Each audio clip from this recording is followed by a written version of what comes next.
orang masuk kafe sekarang buat gosip gitu kan. Ya. Iya. Tapi kalau kita lihat asal usul kafe di abad 17-18 itu kan tempat berkumpul akademisi, jurnalis yang berupaya untuk bikin freedom di situ. Jadi kafe dari awal itu tempat orang santai untuk supaya memungkinkan dia menemukan apa sebetulnya yang nggak beres dalam politik kan.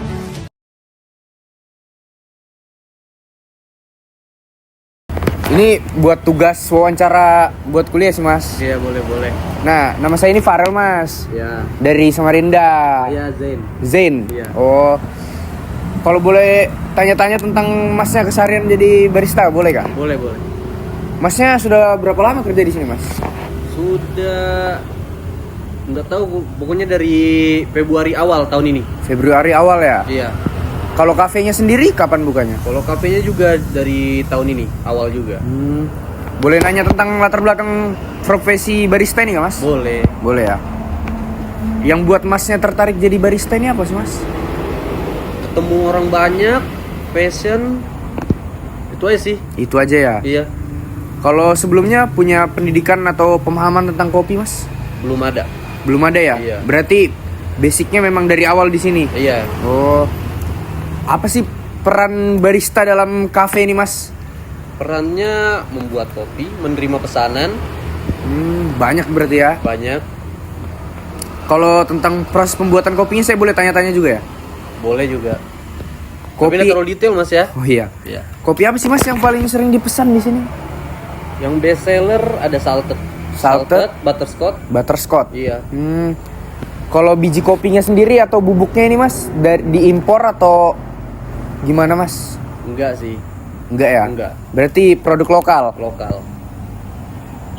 Biji kopinya nih biji kopi apa mas? Robusta. Robusta ya? Iya. Kalau kualitasnya di sini misalnya cara menjaga konsistensi kopi nih mas biar awet rasanya itu gimana mas? Awet dalam artian apa nih? Misalnya kalau sudah es batunya nih mencair tapi rasanya tetap menonjol mas. Itu lebih ke kadar airnya dikurangin sih. Oh kadar airnya ya dikurangi. Berarti bubuknya lebih banyak. Bisa jadi. Bisa jadi tuh. Kalau faktor yang paling mempengaruhi rasa kopi ini menurut masnya gimana? Takarannya sih. Takaran dari sirup, bubuk, sama base kopinya. kalau yang dijual sini nih mas, menunya ini menurut pasar sini atau apa mas menunya? Maksudnya? Menurut pasar sini kayak misalnya masnya nih jual butterscotch. Nah, itu sudah tahu memang di sini marketnya butterscotch atau enggak ya? Enggak. Berarti mencoba memang. Iya. Seberapa penting sih mas pelayanan dalam pengalaman minum kopi nih mas? Untuk pelayanan ke pelanggan tuh penting banget ya. Soalnya kalau misalnya kita ngelihat agak ya, kasar atau agak cuek itu orang kan agak gimana juga ya. Oh iya sih. Pasti orang jerah datang ke sini gitu ya? Iya. Bagaimana sih mas menghadapi pelanggan yang komplain soal rasa kopi? Oh, datang tangkapin aja dengan tenang apa yang dia mau. Kalau misalnya bisa dibaikin, kalau nggak bisa ya dibuat ulang aja. Tantangannya apa mas kalau jadi barista di sini? Nggak ada sih, paling cuma kayak menu yang di kepala customer sendiri tiba-tiba ada gitu aja sih. Kalau jam kerjanya mas itu mempengaruhi performa masnya kan? Nggak, aman kok. Aman ya? Aman. Dari jam berapa bukannya sih mas? Dari jam 4:30. 4:30 sampai seterakhirnya orang. Oh berarti nggak ada jam fixnya ya? Nggak ada jam fixnya. Tapi kalau misalnya ikut jam operasionalnya ya jam 1. Kalau pengalaman masnya yang paling berkesan sebagai barista di sini jadi apa? Paling orang rayain ulang tahun sih. Ulang tahun? Iya, misalnya ada yang rayain ulang tahun tuh kan kayak wow gitu kan. Kayak senang aja ngeliatnya. Kalau menurut mas ini bagaimana sih mas perkembangan tren kopi pada saat ini? Pesat. Pesat ya? Iya, Oh buktinya banyak ya street coffee di sini juga. parah. Kalau kopi susu ini mas, apakah masih jadi mendominasi permintaan pelanggan mas? Masih Masih ya? masih kencang itu juga.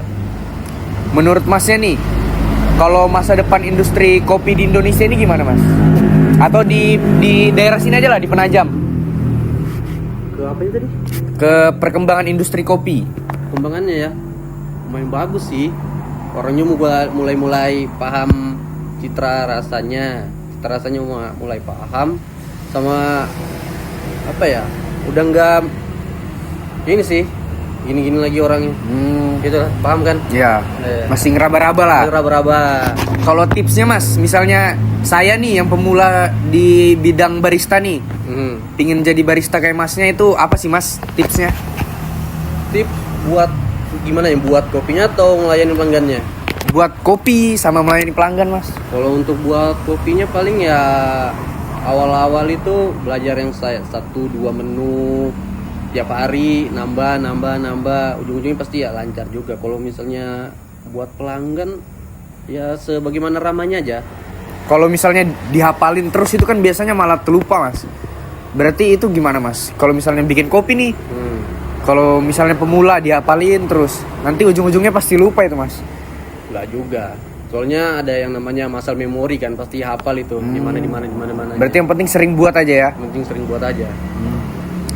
Apa sih mas yang kesalahan yang paling sering dilakukan pada masnya nih waktu awal jadi barista? Salah takaran, Nah, salah menu. Ketukar tuh kadang apa yang ditulis sama apa yang dibuat. Gitu. kalau menurut pesan masnya nih untuk anak-anak muda yang ingin terjun ke dunia kopi apa mas? Ya semangat aja sih. Nggak ada kalau misalnya dia memang mau ke sana ya udah. Nggak ada pesan-pesan yang lebih. Menurut masnya nih apa harapan untuk kafenya ini ke depannya? Oh bisa dikenal sampai luar lah. Mungkin ada pembangunan kah selanjutnya atau apa mas? Penting dikenal orang aja dulu. Yang penting dikenal orang ya. Iya. Oke, makasih mas ya. Oke. Waktunya untuk ditanya-tanya sebentar. Aman mas. Saya pamit dulu mas ya.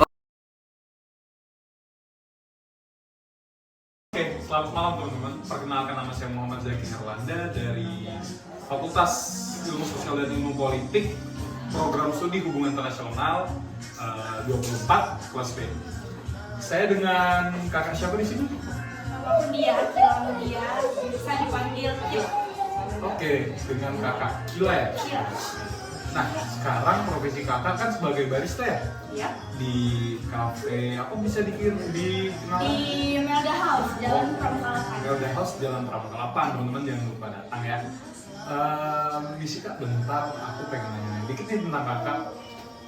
Kurang lebihnya pasti terkait portofolio kakak sih. Mungkin langsung kita masuk ke pertanyaan pertama ya kak. Oke.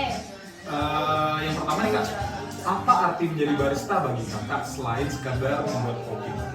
Arti jadi barista itu untuk aku sendiri pribadi itu belajar soal gimana cara melayani service ke customer, cara bagaimana kita bisa ngobrol ke customer, memperkenalkan kopi, terus kopi itu juga termasuk Arti? arti.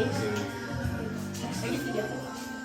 Berarti menurut kakak kopi itu adalah art oh sendiri ya? Iya. Oke, masuk ke pertanyaan kedua nih kak. Oke. Bagaimana awal mula Kak Kila nih tertarik terjun ke dunia perkopian? Oke, bisa dijelaskan. Awalnya karena aku dari dulu suka kopi, terus juga ngopi, coba kerja deh jadi barista. Ternyata nggak segampang itu loh buat kopi, dari teknisinya sendiri apa segala macam itu nggak gampang. Itu sih. Kasih dulu. Nggak bisa diulang aja lah. Sama, kita masuk ketiga.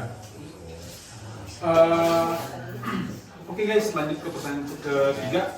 Menurut Kak Kila nih, apa perbedaan kopi yang enak dan kopi yang udah biasa aja gitu? Kopi yang enak sama kopi yang biasa aja. Kalau kopi tuh nggak cuma sekedar rasa, tapi dia ada aroma. Jadi aroma yang bercerita itu. Oke, aroma. Gitu. Karena kalau kopi kan nggak cuma pakai mesin kopi, ada juga yang namanya manual. Kalau manual tuh bisa lebih wangi juga. Oke, jujur gue akuin yang kopi. Karena ada orang yang nggak, yang mentingin wangi, hanya apa? bikin wangi dari aroma ya, dari the art of aroma itu mungkin guys. Oke, masuk ke pertanyaan keempat nih. Teknik dasar apa sih yang Kak Kila wajib kuasai sebagai as a new barista? Bagi pemula gitu. Bagi pemula barista, ya itu tadi harus pintar-pintar komunikasi dengan customer. Sama kalau misalnya kita bicara soal kopi barista, pasti ada namanya dasar-dasar apa sih Cara membuat kopi itu cara gimana? membuat kopinya. Salah satunya tuh Kalibrasi mungkin ya. kalibrasi itu harus pertama harus bisa kalibrasi dulu, terus stamping tuh. Ya, terus mungkin setahu gue ya, kayak kita harus tahu berapa kasar gilingan Benar, kita. itu dia. Terus mungkin kalau next levelnya mungkin setelah kita belajar latte gitu. Oke, siap. Lanjut ke pertanyaan kelima, seberapa penting interaksi barista dengan pelanggan dalam pengalaman kopi kan? Penting banget. Kalau barista udah jam tingginya terbang, kalau ada customer nanya itu pasti mereka luas juga buat menjelaskan. Contohnya ada customer yang nanya makanya pakai jenis apa, ini seperti apa, makanya Belajar kopi guys, biar nyampe nih. Lanjut ke pertanyaan selanjutnya, atau pertanyaan keenam. Apa tantangan terbesar Kak Kila menjadi barista, baik secara teknis maupun mental? Oke. secara mental banyak sih kak. Apa ya? Salah satunya deh. Salah satunya kopi di komplain itu sering banget kak. Kopi dikomplain. Komplain sama customer. Aku bisanya flat white kok yang datang malah cappuccino. Cappuccino, contohnya gitu ya. Betul. Aku bisanya ini kok yang datang malah seperti ini seperti ini. Itu salah satunya.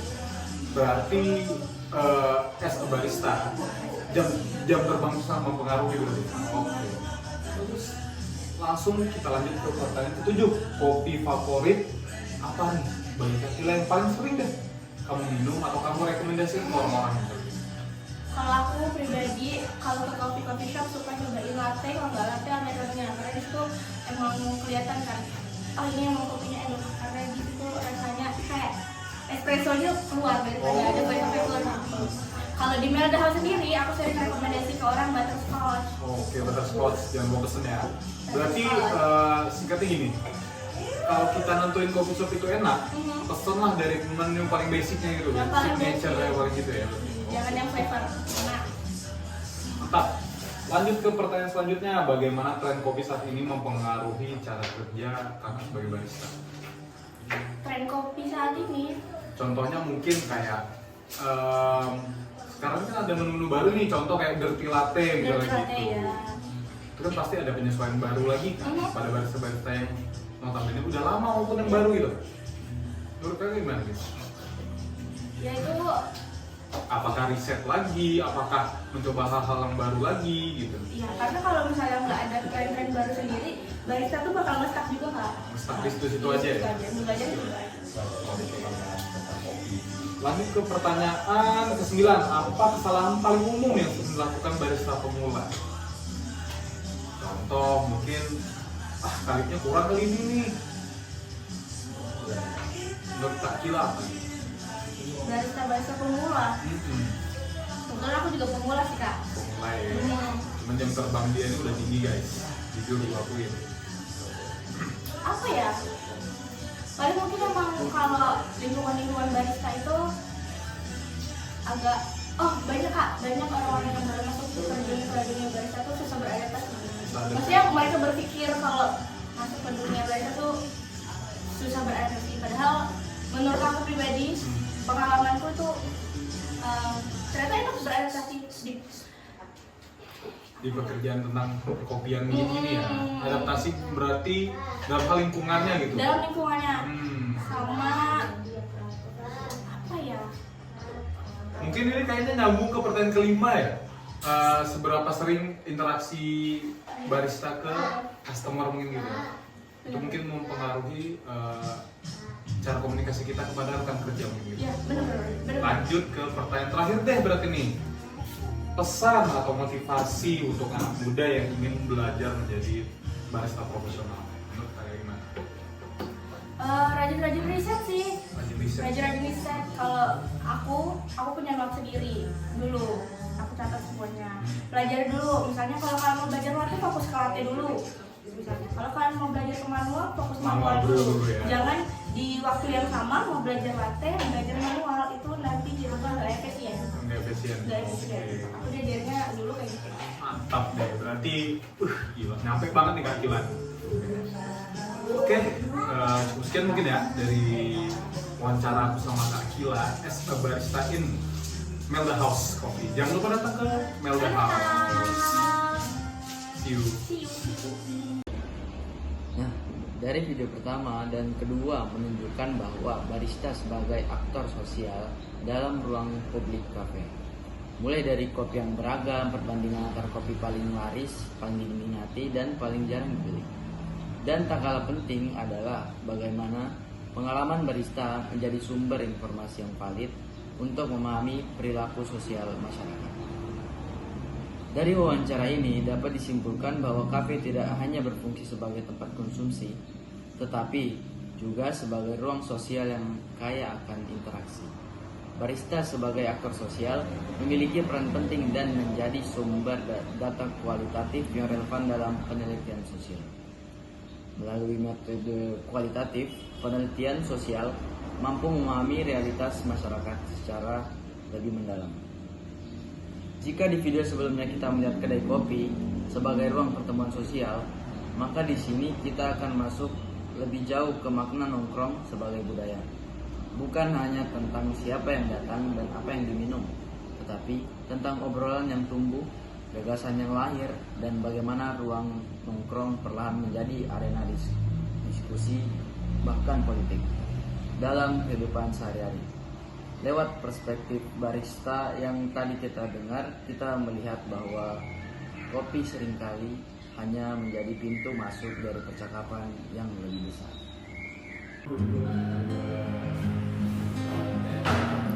Di zaman yang serba digital, kita sering lupa rasanya duduk bareng dan ngobrol langsung. Semuanya jadi serba cepat. Chat, DM, voice note. Tapi pernah nggak kamu kangen ngobrol tanpa notifikasi? Yang penuh tawa atau diam yang bermakna? Ngobrol langsung itu beda. Ada tatapan mata, senyum nyata, dan kehadiran yang gak bisa dikirim lewat sinyal. Coba deh, temui temanmu. Ajak ngopi, ngobrol, karena dalam obrolan yang sederhana sering tersembunyi kebahagiaan yang kamu rindukan.